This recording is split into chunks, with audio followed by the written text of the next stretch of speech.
Look at this good looking pack that I'm about to look at here. Testing to see if this is going to be a good travel day pack. So stick around and find out if this actually fits the bill.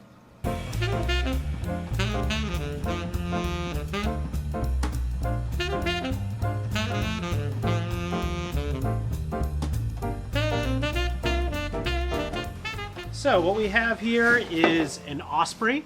It is called the Kamber 32, and it actually comes in a whole bunch of sizes, but the 32 liter size seemed like the perfect size for a travel day pack. That's why I went for this one. This is a free ride pack, and if you looked at this video over here, you know that I looked at 3 other free rides. And what free ride packs are, they're actually made for people who are backcountry skiers. And what they need to be able to do is hike with their skiing equipment or their boarding equipment or even their snowshoes. And so this allows you to actually lash your skis to the bag itself and then carry it with you until you get to where you want to go skiing, and then you take off the skis from the pack, throw them on your feet, and off you go. So these free ride packs, there aren't too many of them out there that are simple. A lot of them have setups in them that allow you to have an inflatable airbag, so if you get caught in an avalanche, you can actually inflate the airbag and survive it. But the ones that I'm looking for obviously don't need to have that, because I'm not looking to use these for backcountry skiing. I'm looking to use these as travel packs. And ultimately what I want to do is have a day pack that I can use for every day when I'm traveling that can also accommodate my camera kit. Know that I put my camera kit in this right here, and this is the Wandered Essentials camera cube. I think that's what they call them. There are different names for all these depending on the manufacturer, and this happens to be the perfect size for the kit that I usually carry with me when I'm traveling, and so that's what I want to be able to accommodate in my bag. And very importantly, rear access is essential for me here, and so these free ride packs, they actually always have, well, not always, but most of them have rear access, because if you have your snowboard on the front of the bag and you want to get into, maybe grab a snack or your radio or something, you need to be able to put the bag down and still open it up. And if your skis are on the front, it's much harder to open up. So you have rear access in this case. And that really is essential for me in this. I'm going to test to see whether or not this would, the rear access works for me and if it fits the camera cube well. But also, will be able to carry all my other essentials that I need for traveling. So maybe an extra layer, snacks, guidebooks, maps, my wallet, etc. Okay, so let's take a look around this pack and see how well it does. All right, so you can see here the front of the bag actually has a reflective material on it. Now, of course, if you're carrying a snowboard on this, you wouldn't be able to see this, but it's pretty reflective. So that's kind of cool. If you're using this with a bicycle, it actually might be pretty handy to have that. But you can see that there are a lot of lash straps here for your snowboard or your skis or whatever it is that you're putting on this pack. But they also do double duty to carry a large tripod, or even travel size tripod. So that's kind of handy. The one thing that you will notice here is that there are no water bottle pockets on the side. It looks like there's a water bottle pocket here, but again, this is for you to lash your skis onto.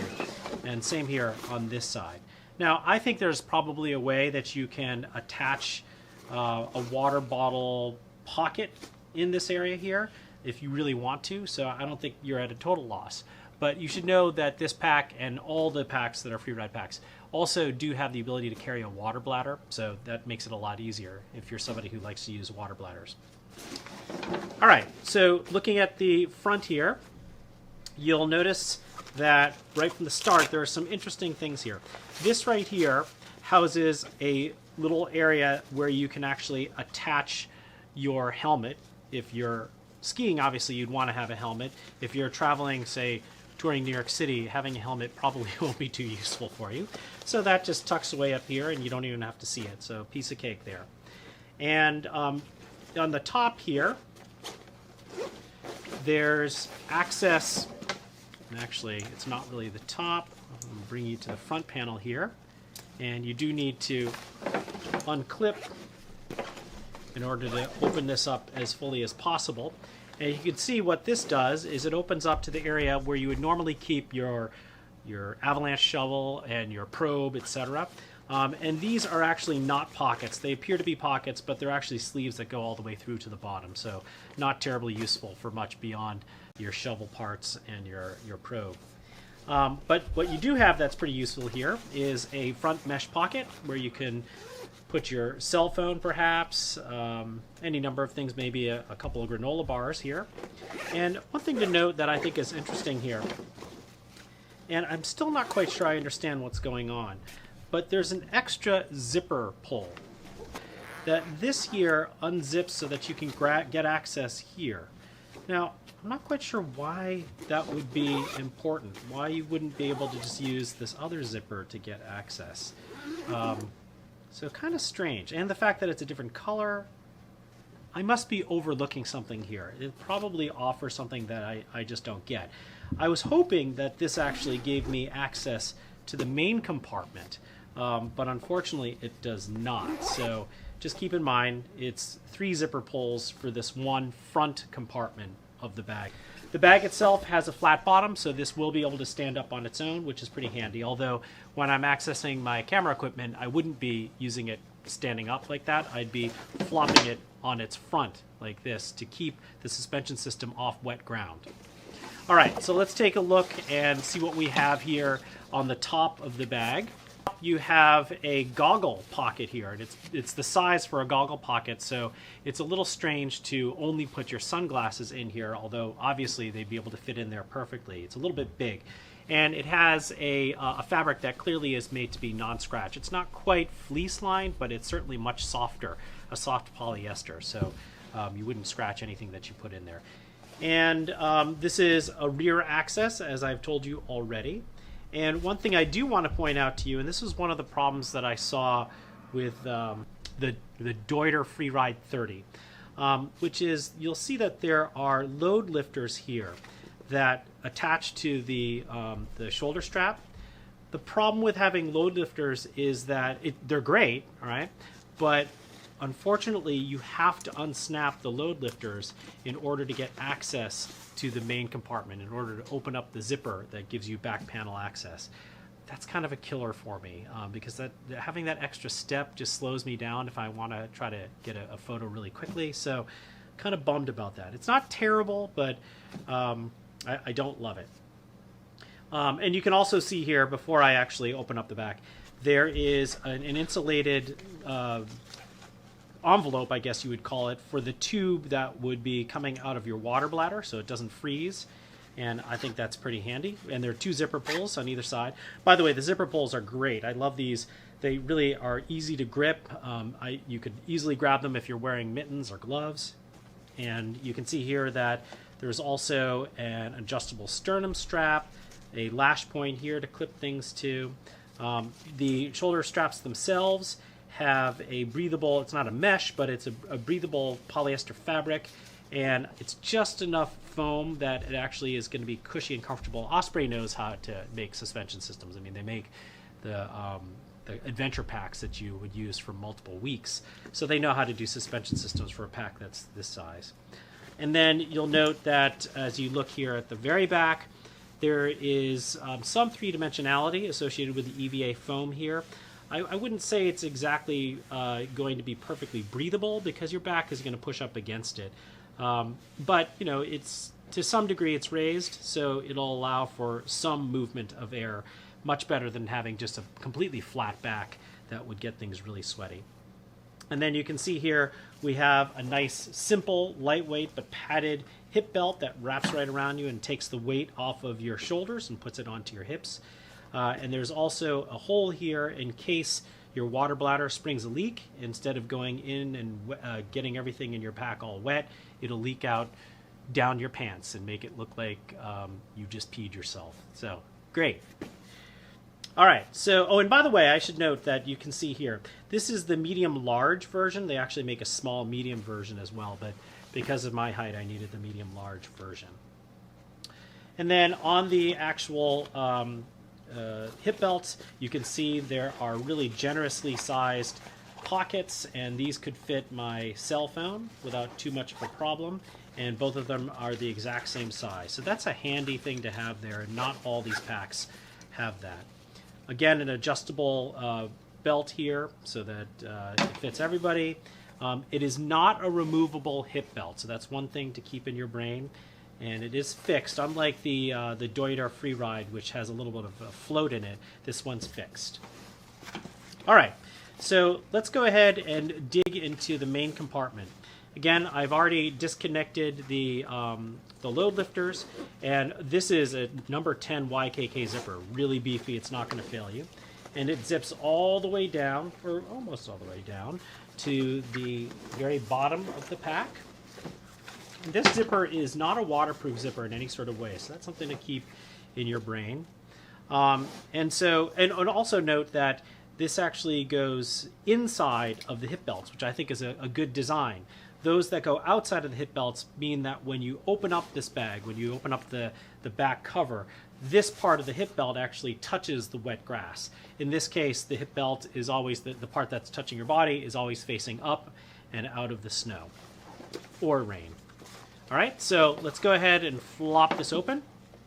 And you can see that there's a really good size area here. It's at least 5, maybe 6 inches in depth all the way around. It is shaped because it does have a metal, the steel frame, a very lightweight steel frame that goes around here, and it's just a single, think of it as being like a glorified hanger, metal hanger that's going in here and giving this thing shape. So let's take a look here on this back flap. You can see here we have another mesh pocket with a place to clip your keys. Behind this, you can see this is where we would have the water bladder, and you can see the telltale clip to hold the water bladder up. And it does in here have a hard plastic sheet, so it's got a frame sheet as well as a metal frame, which is one of the reasons why this thing carries so well and why it's so comfortable. Unfortunately, this isn't big enough, and the shape of it being a curve, you can see here if I hold it up that it is curved like that, and that's not, that is by design. The frame sheet is actually designed to have that curve in it. Makes it very hard for you to put anything in there like a laptop or your favorite tablet. Plus, it's super skinny here. I mean, it goes down to probably 6 inches across at the very base. At the bottom here, it's probably 6 or 7 inches here. So it would have to be a really small tablet to fit in here, and it really doesn't get much wider. Well, perhaps you can put in a regular size iPad, but again, it's not padded on this side, so that's something you should keep in your brain. All right, so there we have it.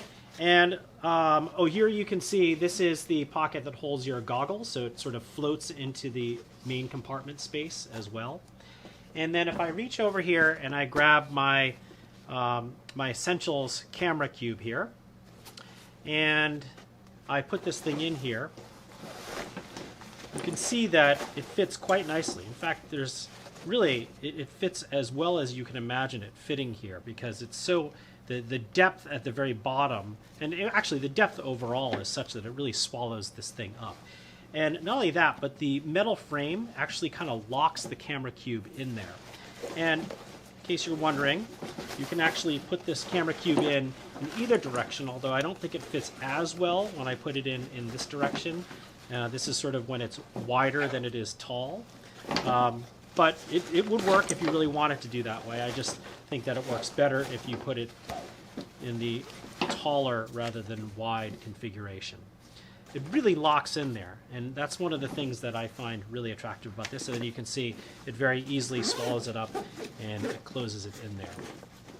So in terms of serving as a backpack that would work for me as a travel bag, this is probably as close as it gets. If only it didn't have the issue with me always having to unlock these load lifters in order to get access to the back, that would make it even better. But I think this is as close as it has come so far. I will say that one thing that I'm having a hard time with is this pattern on the front. I just think it's butt ugly, and I'm not quite sure how I can get past that, because aesthetics make a difference. You feel good about something not just because it functions well, but because it looks good. And I have to say that to me, this doesn't look all that great. I think it would have been great too if this right here, the zipper, went into the main compartment to give you access to the main compartment from the front if you wanted to. I find this so odd that it, I already have easy access with the 2 zips here, but maybe, I don't know, then you don't have to unclip this compression strap to get to something. Maybe that's why it's there. I don't know. So anyway, there you have it. I think this works pretty well for me, and I would say that it's probably going to be a keeper for me. I'm going to have to try it out actually and see how well it works. I'm not sure if it'll work better than what oh, where did it go? It's gone. Oops. It was over there in a different part of my basement here. And so again, I think that this actually ends up, I think that this Mindshift still probably works better than the Kamber 32. I hope this was helpful to you all, and take a look at the other video that has me looking at 3 other free ride packs as well, if you're interested in those.